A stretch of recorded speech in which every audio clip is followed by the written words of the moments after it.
Alexandra, what comes up for you when we talk about knowing when to leave? Yeah, wonderful topic. First, when you introduced it, came something of leaving a job, but then when Steena was talking, it actually threw me back to when I was young, when I was 20, 21, and was still in my first committed relationship after 4.5 years, and I did not see the red flags too. Like I did not see in myself. And that led me then to that actually I became the one cheating, and suddenly me finding myself and just like in deep shame and deep guilt and like, and what did I do? Like I'm now the one that is like breaking everything apart. But so what can I do now that I cheated and I did it? How can I at least do now with dignity and with love and appreciation? Just like I directly knew I cheated and I knew I need to leave. This is this is not like I'm not staying, I'm not working it out. I need to leave. And like it took me like years of actually working through that whole paradigm of cheating and working through the shame and the guilt that came as an aftermath. And I would say now looking back, knowing when to leave is when you actually, like when I would have noticed that I went off and out of my body, that I basically did not see that we don't talk that often anymore, that I did not see that that I did not even feel like that the desire was going completely off, that like, yeah, just did not feel, felt just like an arrangement, but not anymore like a true relationship. And I think those red flags, like over the years, I just know them and then know like, okay, let's work it through now. And it's so funny because I got it like in the end how karma works, right?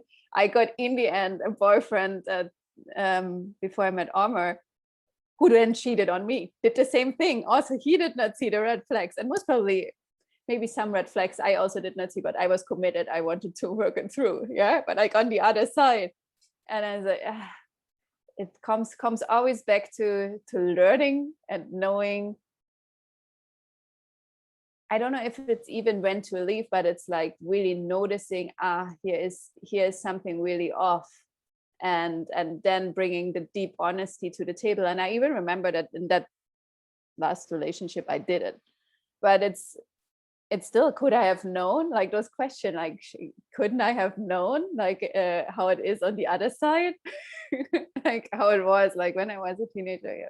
So it's very, very interesting. And yeah, it's coming back to that awareness and being in the body. That's, I think, what comes up for me. Thank you. Beautiful topic today. Thank you for sharing, Alexandra. Made me think of, yeah, I remember one of my early relationships. I was around the age of 19. I was 21 by the time I dissolved that particular relationship, which turned out to be abusive. And I just remember someone close in the family asking me, "Oh, geez, Jennifer, why did you do that? Why did you accept that?" And, you know, that really comes back to just not knowing myself well enough.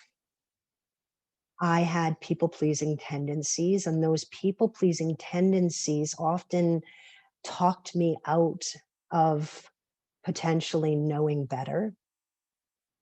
And I just have, I just remembered taking that to heart when that family member asked me that, because she had mentioned that I wasn't raised in that environment.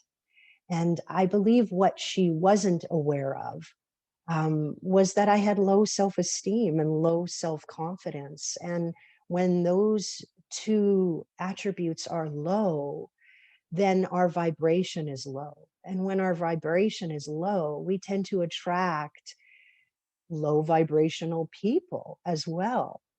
And so, you know, looking back, now that I've done more inner work and I've gone on a personal transformation journey. I'm like Steena alluded to, and Alexandra, you just become more aware, and all of a sudden that gap between that trigger and your response, shrinks.